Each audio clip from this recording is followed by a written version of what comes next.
All right, we're out here with Ruby. And before we get kicked right into what we're working on today, I did notice that we're having a little bit of issues with like recall. And that could just be me specifically because we haven't known each other for very long yet. And they might have a little bit of like stranger danger type of thing going on. So if this isn't necessarily happening at home, but I just wanted to mention some recall tips. So if it's happening at home where you're calling one of them or both of them and it becomes a kind of game of like you can't catch me and running around, obviously that's not ideal.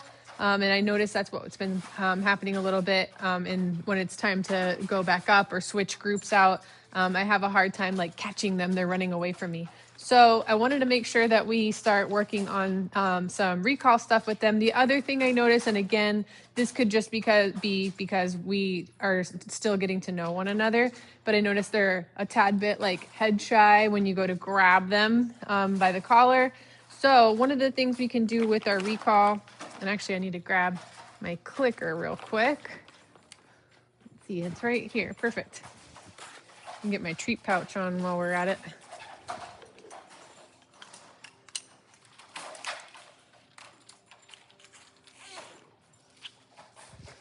Perfect. So as we start creating this conditioned response to the clicker, it's a great way to start over or get a clean slate on using a recall word or come when called. So sometimes when I see dogs who are at the point where you call them and it becomes a game of you can't catch me, we've inadvertently tainted or poisoned our recall word. So ideally when we set up a recall, it's unconditional, non-optional, and we want the dog to respond to it pretty much the same way they respond to their clicker. And it was Ruby, right, that was having the nipping issues. I can see she likes to use her teeth. We're going to talk about that too, because that's really awesome to see, and we can definitely help her make some more appropriate choices with that. So we can relearn or start from the beginning with our recall. And I'm just going to kind of go over this quickly, and we can revisit it if it's something we actually do need to work on. But like I said, it might be something I'm seeing because we don't know each other that well yet. So I'm going to like toss a piece out. Nice. It looks like you've been using the clicker. I did see like a physical immediate response. Her whole body lit up when she heard that clicker. So that's great. I would say keep working on that and making sure that we get like, yay, a very conditioned instinctual response to that. And so one of the cool things we can do with our clicker is anything that we pair with the clicker can end up taking on the power of the clicker. So what that means is if I start using a word, and I recommend if you've used a word already that she's blown off and been like, I don't have to listen to that, I would choose a different word if possible. So something like here, come, or you can just pair her name. We'll end up doing that in this program anyway. So what I'll do, I'll kind of see if I can get her out there, and I'll stock up my pouch here. I'm going to toss like a couple pieces out here just to kind of get her distracted for a moment. She's going to eventually realize that there's some food there on the floor. And I'm going to kind of walk away a little bit.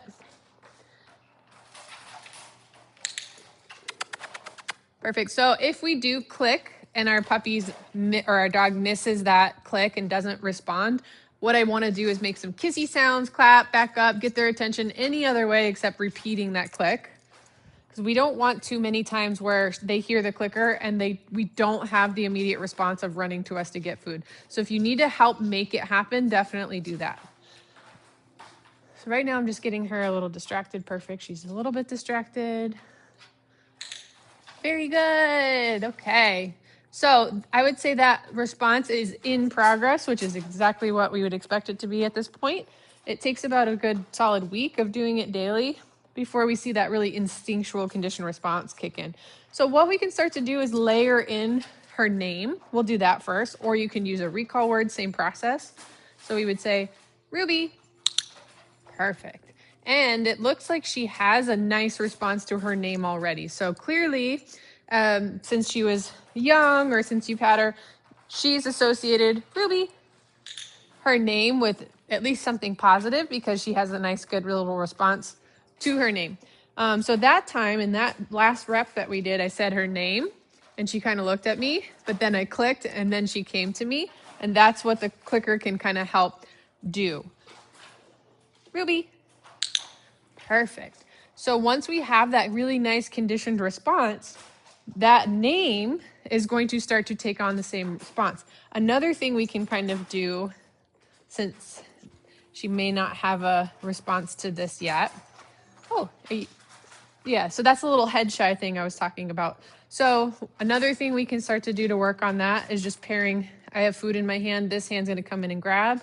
Or if she's a little bit shy of the leash coming over her head. And in this case, I'm using a slip leash, which I definitely recommend. Not necessarily for smaller dogs in all cases. I feel like they're great tools for all dogs generally, but we may not discuss equipment changes necessarily for a smaller dog because they're not like pulling your arm out of your socket or anything.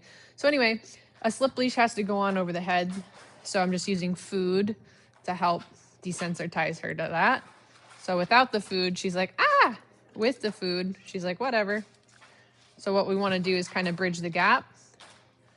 I might have the food here and encourage her to let me put, yeah, good. And then give her the food. So in the first step, we were using the food to really like distract her almost.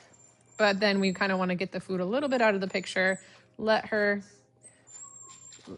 And so it's almost like she's going to have to kind of make the choice a little bit herself. Good. Yes, good job. I would work on that with her because anything, even if you don't plan on using a slip leash, anything that you can help your dog overcome is ultimately a really great exercise with your relationship, your training bond, and ultimately, a groomer in a vet is going to have to do something similar to her in most cases. So the more comfortable she is with that kind of stuff, the more comfortable she is with pressure and kind of like being okay with being physically kind of manipulated and held is going to be great. So we're going to, I wonder if I want to do what I was going to do the next step with this like recall thing that we were talking about. And we're going to kind of jump ahead a little bit with some leash work. So I'm putting on her slip leash here. So this is, again, another example of how we can use the power of the clicker to transfer that response over to other things. One of the things we pair with the clicker is leash pressure. So we talked about pairing her name and like a recall word, but we can also pair leash pressure. So I don't think I'm going to get her to pull on the leash in here right now without some kind of little distraction. So I'm going to be a little bit of a butthead and I'm going to toss some food out and she's going to kind of hit the end of the leash. I'm going to make sure she doesn't hit it too hard. Perfect. So there's leash pressure right here. I'm going to click. I'm going to help make that response happen by making some kissy sounds. Good. Again, we would kind of be doing this exercise once she's had a nice conditioned response to her clicker after about a week, but I kind of wanted to show you this. So leash pressure is happening right here.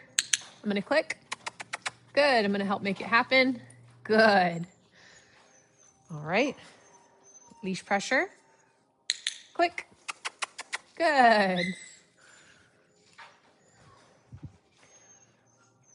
Leash pressure. Click. Good. In the next 2 reps, we should start to see some magic here. Leash pressure. Good. So this is what starts to happen. Your dog will start to act as if you clicked even when you haven't.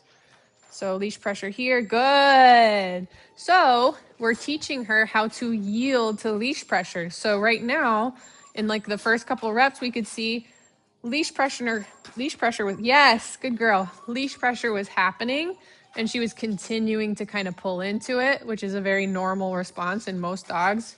They see what they want to get to and their only answer in their brain is to physically move towards it. Good. So it's a little bit something that we have to capture to teach them. Actually, pulling to get to what you want to get to doesn't actually work. And we actually want yours good. Your response when you feel leash pressure is to yield.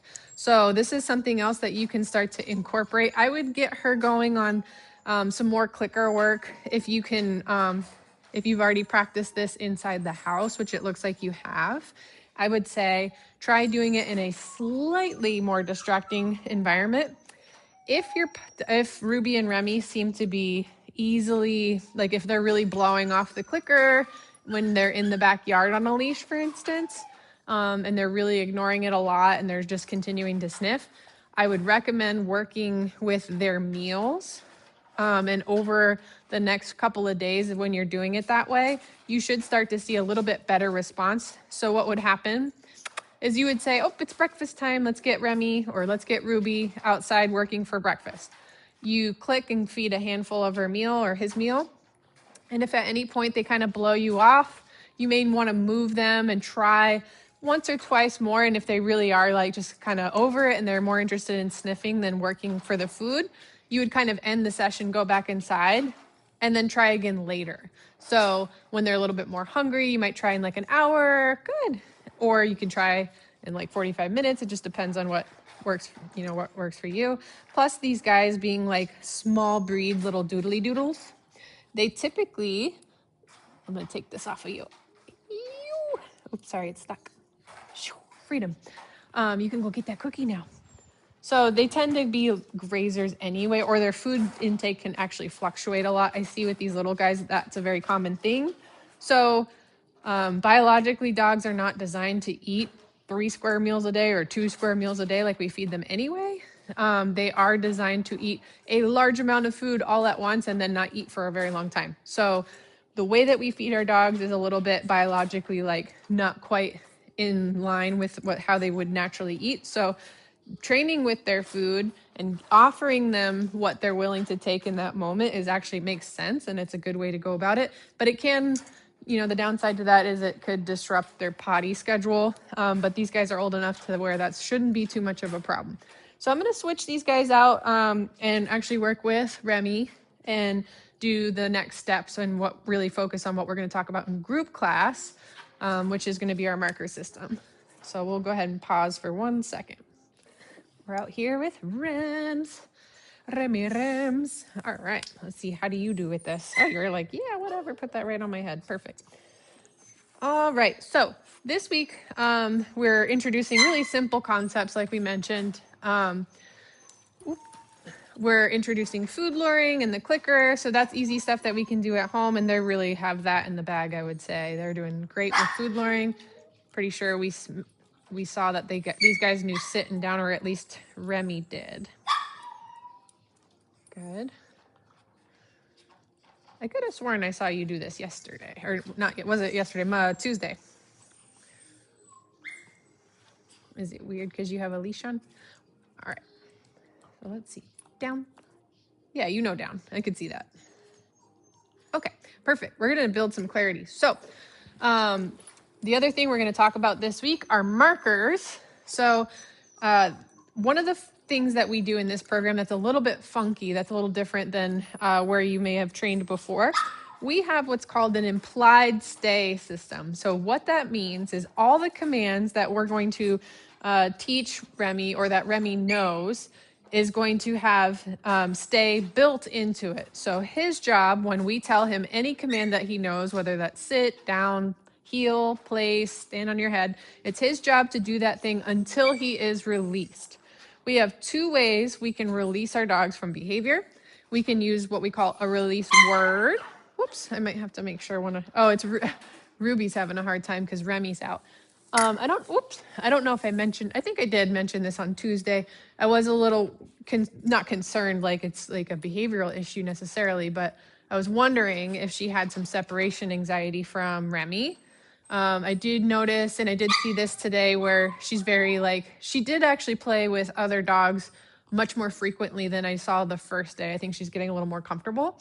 But she does seem to have a hard time and gets like FOMO, like fear of missing out, when Remi's out. So That could be something we might want to work on, and we can totally put some strategies in place to work on that if that's something we want to do. But anyway, so releasing our dogs from behavior, we're going to come up with a release word. And then the other way we can release our dog from behavior is actually with our clicker. His job when he hears the clicker is to, without choosing or even thinking about it, run to me to get food. So naturally, if I have him in some kind of position like sit or down and I click, I expect him to run to me to get food. So that will release him from behavior. And we'll talk about why we might want to release our dogs with our clicker versus the release word a little bit later on. The other markers, so there's 4 markers that we're going to really talk about and focus on. The first one is the good reward marker. And actually, you may or may not be using all or some of these already. Hey, Rem, good boy. So good boy is most likely going to be your good reward marker. So I'm going to use a general set of markers for these guys today. So we have Ruby has started a chorus with the baby puppies as well now. They're kind of chiming in, which is fine. I'm going to use a general set of markers for Remi and Ruby today. And if we want to change any of them, we totally can. It shouldn't mess anything up. But that way you can kind of get a sense of how these work. So the good reward marker is the word or sound that we're going to use to indicate, I like what you're doing. Keep doing what you're doing. It's a keep going signal. I can pair it with food or not, but it doesn't end the behavior. So if he receives food while I'm saying his good reward marker, he should maintain the behavior. He's going to learn how to do that. So typically we're using something like good or good boy. The other marker we're going to talk about is the release word. So this is the word or sound, whoops, no thank you, that we're going to use to indicate you're all done. You're free to move about the cabin, all done with that behavior. So we're using something usually like, okay. Yeah, you're probably using that one already. You could use something like break, release, done. Any of those generally work, but it will release the dog from the behavior. We can choose to feed after we release them with the release word or not. It doesn't matter, and we'll talk about why we may want to do that or not later on. So the last marker that we're going to talk about is the no reward marker. This is going to be the word or sound that we're using that indicates, whoops, you've made a mistake. Go back to doing what you're doing before. It should be non-punitive. So if you have a word, phrase, or tone of voice that you use for a behavior that you do not like at all, that's going to be a punishment cue, not what we're using here. So I like using you can use oops, no, anything like that. That totally works. But we want to make sure that the tone is neutral and it doesn't bum the dog out. It's just informative, like, whoops, that was the wrong answer. So now that we have all that squared away, we're going to work on just sit for right now. And then I'm going to actually sharpen up that down command as well later on. But for the video, I know you like that. All right, let's see where you're at with just like a verbal sit. Sit. Oh, that's a down. Sit. Good. So I'm using my, whoops. So right here he popped out. We're going to work on this so that he can kind of maintain this behavior. So I'm going to use my good reward marker. Good. Yeah. So, and that's kind of why this implied stay system is important. So traditionally, when we ask our dogs to do a behavior and we stop feeding them, and sometimes it's like, that could be just a matter of, you haven't fed me in 1.5 seconds and now I'm done. So without the implied stay system, our dogs kind of have to read the play to determine like if they should still be doing a behavior or not. This makes everything super clear. And with how we train and we introduce distance, distractions. Wow, you really got some ups, my friend. You should be in agility.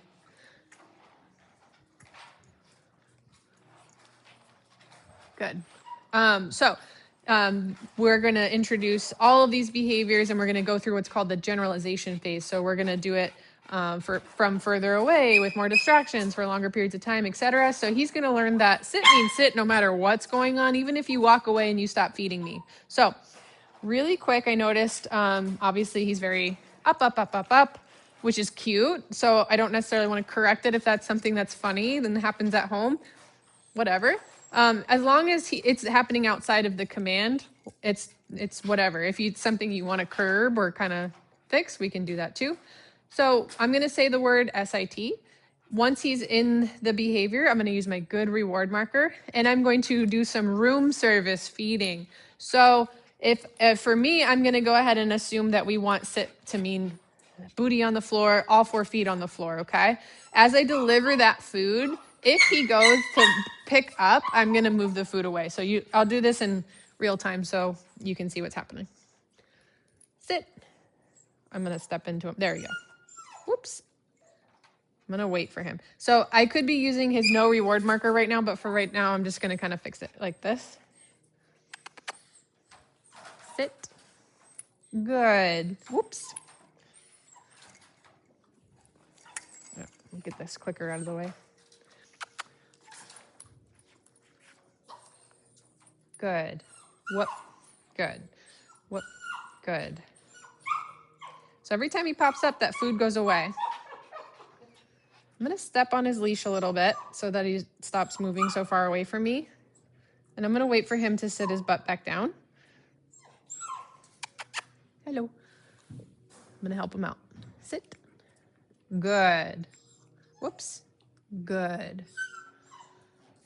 Good. Good. So as long as his butt's on the floor. Okay. So I released him with his release word there. So as long as his butt's on the floor, he's going to continue to get fed. I'm going to do this again. Sit. I'm stepping on the leash because he has the tendency to like shoot backwards. So I'm not sure why. So he's at the end of his leash here. I want him to kind of come towards me and sit. Good. Whoops. Good. Good.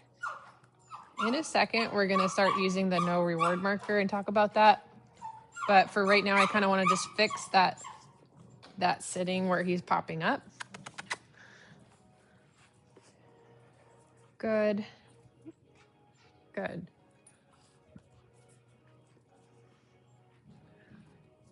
Good. Good. Nice. Yes. Okay. I know I just said like 4 different good reward markers, and ideally we're not doing that. Good, good, good would have been the better choice. Sometimes I break my own rules. All right. Sit.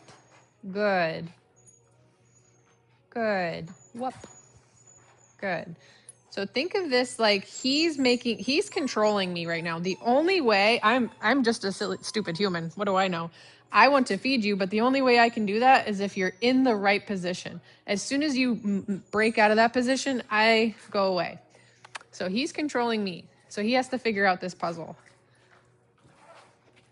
So that doesn't work. And I may step on this leash again just to keep him from backing up too far. Good.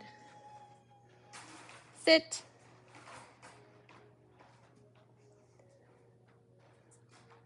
Why do you back up?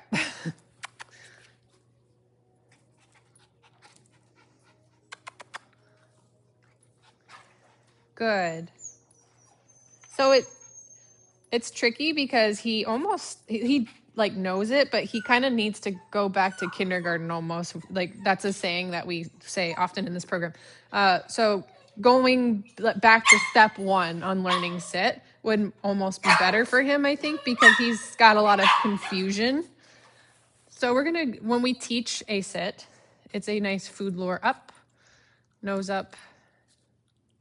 Good. Good. Good. Okay.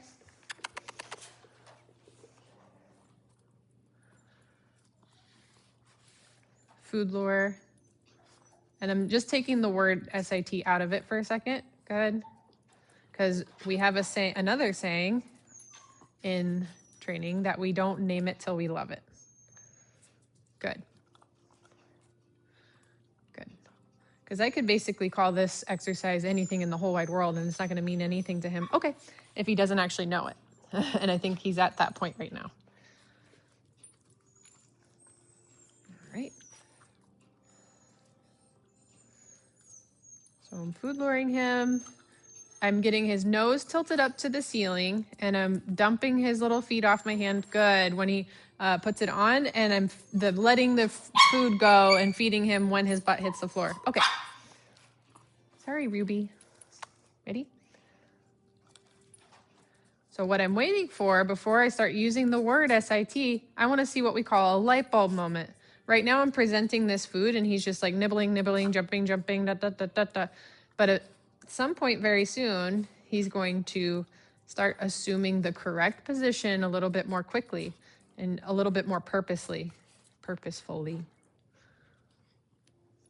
Yeah. You're giving up? I'll just see if I can guide his bum. Good. Okay. Actually, I'm going to feed you again right there. Good. Good. Okay. You're going to be really full of treats. Ideally, we can get them working for their kibbles. So we're not good. Okay. Is that light bulb moment we were talking about?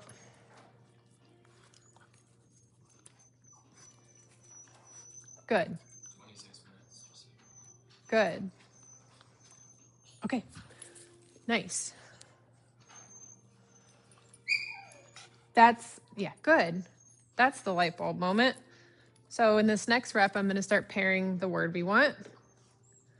Sit and show. Good. Okay. So it's the command, 1 brief second, then show. Sit. Good. Okay.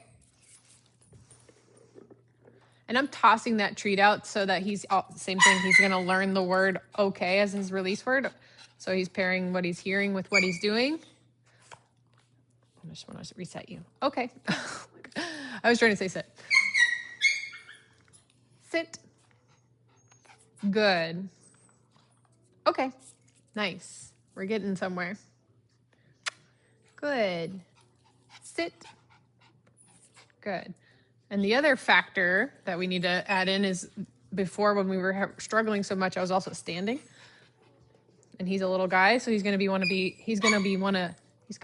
be up with me. Right. Sit.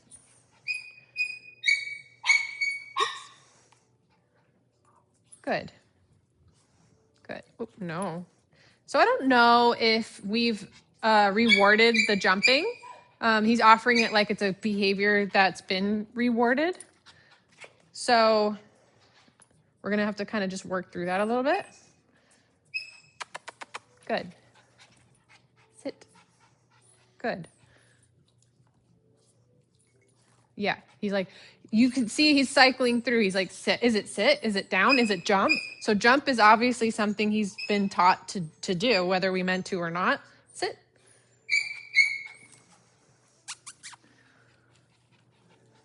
Good. Good. Okay, perfect. I'm going to put a pin in this a little bit. I like to end on a high note. Drilling it isn't really a good idea. Plus, I think he's probably going to get full. I want to let this marinate, but hopefully you can kind of see the process of where we're at. We're going to do some more sessions with him. He's doing really great. Good job.